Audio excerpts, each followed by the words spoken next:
તળાજા પ્રાંત કચેરી ખાતે મંત્રી કુંવરજીભાઈ બાવળિયાના અધ્યક્ષસ્થાને મેથડા તથા સરતાન પર ચેકડેમ યોજનાની રિવ્યુ બેઠક યોજાઈ। ભાવનગરમાં રાજ્યના જળ સંપત્તિ અને પાણી પુરવઠા, અન્ન, નાગરિક પુરવઠા અને ગ્રાહકો સુરક્ષાને લગતી બાબતોના મંત્રી કુંવરજીભાઈ બાવળિયાના અધ્યક્ષસ્થાને તળાજા પ્રાંત કચેરી ખાતે મેથડા તથા સરતાન પર ચેકડેમ યોજનાની રિવ્યુ બેઠક યોજાઈ હતી। બેઠકમાં મંત્રીઓએ મેથડા બંધારા અને સરતાન પર બંધારા પ્રોજેક્ટમાં થઈ રહેલી કામગીરીની વિસ્તૃત જાણકારી મેળવી હતી તેમજ આ યોજનામાં બાકી રહેલી તમામ કામગીરીને અગ્રતાના ધોરણે ઝડપથી પૂર્ણ કરવા સંબંધિત અમલીકરણ અધિકારીઓને તાકીદ કરી હતી। પીવાના પાણી તથા સિંચાઈના કામો સત્વરે પૂર્ણ થાય અને તેમજ લોકોની પાયાની જરૂરિયાત સંતોષાય તે રીતે કામગીરી હાથ ધરવા અધિકારીઓને નિર્દેશ કર્યો હતો તેમજ વિભાગ હસ્તકના પડતર પ્રશ્નોનો સત્વરે ઉકેલ લાવી જરૂરિયાત મુજબના કામો સમયસર પૂર્ણ થાય તે દિશામાં કામગીરી હાથ ધરવા પણ સૂચન કર્યું હતું। બેઠક બાદ મંત્રી કુંવરજીભાઈ બાવળિયાએ જણાવ્યું હતું કે ભાવનગર જિલ્લામાં મહુવા, તળાજા અને ઘોઘા વિસ્તારે દરિયાઈ બેટ ઉપર આવેલો વિસ્તાર છે। આ વિસ્તારના ખેડૂતોને સિંચાઈ, પીવાના પાણીની સુવિધા પૂરતા પ્રમાણમાં ઉપલબ્ધ થાય તે માટે ભૂતકાળમાં હાઈ લેવલ કમિટી દ્વારા તળાજાના મેથડા બંધારા અને સરતાન પર બંધારા પર ચેકડેમ બનાવવાનું સૂચન કર્યું હતું। સ્થાનિક ધારાસભ્યોની રજૂઆતને ધ્યાને લઈને છેલ્લા 2 વર્ષથી આ બંને બંધારા સમયસર પૂર્ણ થાય તેવા અમારા પ્રયત્નો હતા। આજે અમે બંને બંધારાની જાત મુલાકાત લીધી છે। તેમણે કહ્યું કે મેથડા બંધારા માટે જમીન સંપાદનની મોટા ભાગની કામગીરી પૂર્ણ થઈ ગઈ છે। ટૂંક સમયમાં કાર્યવાહી પૂર્ણ કર્યા બાદ ટેન્ડરની પ્રોસેસ કરવામાં આવશે। આ બંધારો પૂર્ણ થતાં આસપાસના 17 થી 18 ગામોને તેનો સીધો ફાયદો થશે। 6600 હેક્ટર જમીનને પિયતનો લાભ મળશે। સરતાન પર બંધારો 3 પાર્ટમાં બનશે, જેમાં 2 ભાગના ટેન્ડરો કરી દીધા છે અને 1 ભાગમાં જમીન સંપાદનની પ્રક્રિયા ચાલુ છે।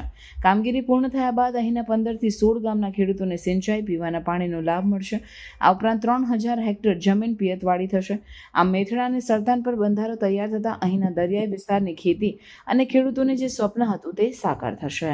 ભાવનગર જિલ્લાના દરિયાઈ બેલ્ટ પર મહુવા, તળાજા અને ઘોઘા વિસ્તારની અંદર હંમેશા સિંચાઈ અને પીવાના પાણીની સમસ્યા રહે છે। આ વિસ્તાર આમ તો દરિયાઈ બેલ્ટ ઉપર હોવાથી ખેડૂતો ખેતી કરવા માટે પણ મુશ્કેલી પડે છે અને પિયત પાણી પૂરતું મળતું નથી।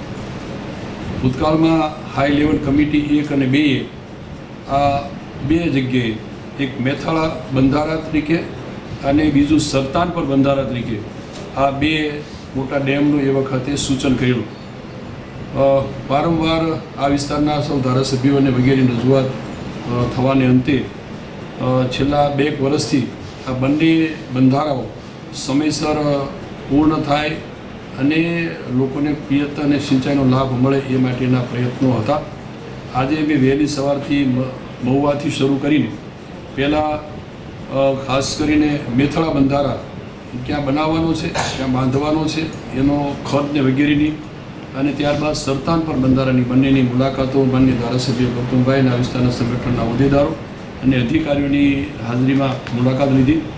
આગામી દિવસમાં આ મેથડા બંધારો લગભગ જમીન સંપાદનની કાર્યવાહી મોટાભાગની પૂર્ણ થઈ છે। આ બંધારો તૈયાર થતાં 17 થી 18 ગામને એનો લાભ મળવાનો છે અને લગભગ 6600 હેક્ટર જેટલું પિયત થશે અને એને કારણે આ વિસ્તાર ખૂબ ખેતી અને ખેડૂતો સમૃદ્ધ થાય એવો આ મેથડા બંધારો બનાવવા માટેનું રાજ્ય સરકારનું આયોજન છે અને ટૂંક સમયમાં એની કાર્યવાહી પૂર્ણ થયા પછી ટેન્ડરની વગેરે પ્રક્રિયા કરવાના છીએ। એ જ પ્રમાણે સરતાન પર ચેકડેમ જે આ બંધારો છે એમાં 3 પાર્ટમાં બનવા જઈ રહ્યો છે।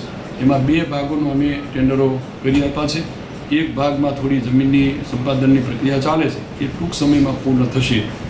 આ સરતાન પર બંધારો પૂર્ણ થતાં લગભગ 15 થી 16 ગામના ખેડૂતોને, એ વિસ્તારના ગામના ખેડૂતોને લાભ મળશે અને લગભગ 3000 હેક્ટર જેટલા ક્ષેત્રફળમાં આનું પિયત થશે।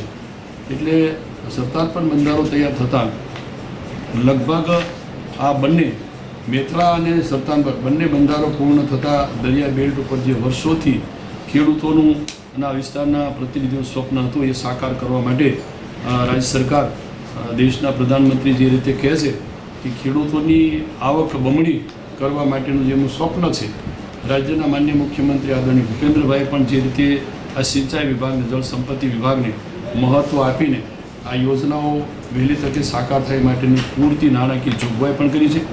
એટલે આગામી ટૂંક સમયમાં અમે આ બંને બંધારાઓ ઝડપથી થાય એ માટેની જમીન સંપાદન સહિતની કાર્યવાહી લગભગ પૂર્ણતાને આરે છે અને એકાદ વર્ષમાં આ બંધારણ બંનેની વહેલી શરૂ થાય અને એકાદ વર્ષમાં મોટાભાગની કામગીરી પૂર્ણ થાય એવો અમારો સિંચાઈ વિભાગનો જળ સંપત્તિ વિભાગનો પ્રયત્ન છે.